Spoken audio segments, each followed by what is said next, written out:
Alors Carp Sounder, c'est une marque qui est connue depuis plusieurs années.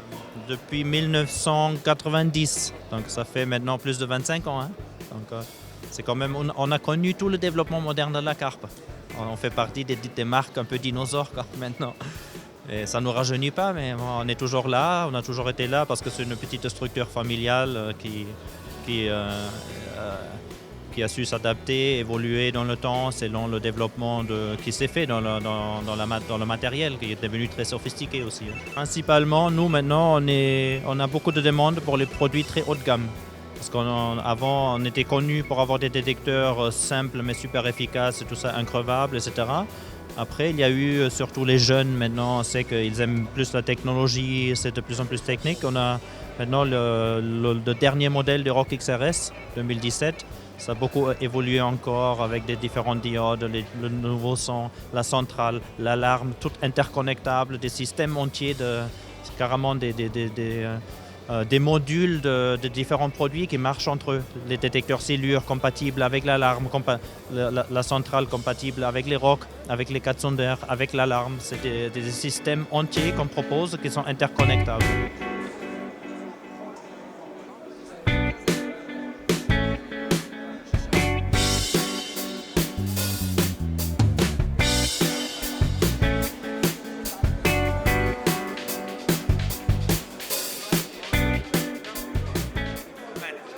Bonjour Bruno. Salut. Donc, est-ce que tu peux nous parler un petit peu du Masterclass 3 s'il te plaît? Ouais, donc encore une fois cette année on a beaucoup voyagé. C'est un masterclass très continental on va dire puisqu'il y a deux grandes parties en rivière, une grande partie sur un grand lac espagnol et puis une partie plus technique sur un plan d'eau un peu standard où on pêche du bord. Donc l'esprit c'est d'un peu d'expliquer aux gens que notre métier c'est avant tout notre passion et on n'est pas là forcément pour représenter quelque chose. Ce qu'on essaye de faire transpirer dans nos DVD c'est notre passion pour la pêche. On va un peu sur des lieux très différents pour montrer que c'est très éclectique Corda aussi et c'est pas une pêche stéréotypée forcément. Donc on aime voyager, on aime les grands espaces, on est tous très amoureux de photographie et de paysage.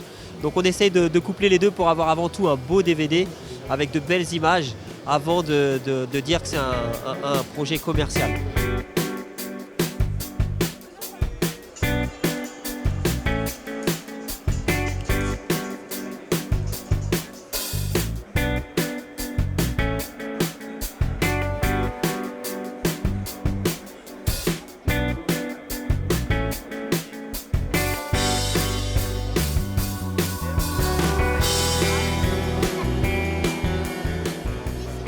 Destination H2O, le concept c'est de faire donc, des parties de pêche.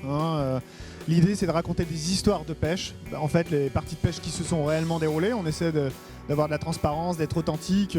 On fabrique pas de plan en fait, donc on va pas fabriquer une touche, on va pas. Voilà, l'idée c'est vraiment de filmer les conditions de pêche comme elles se sont déroulées. Donc s'il fait beau, il fait beau, s'il pleut, il pleut.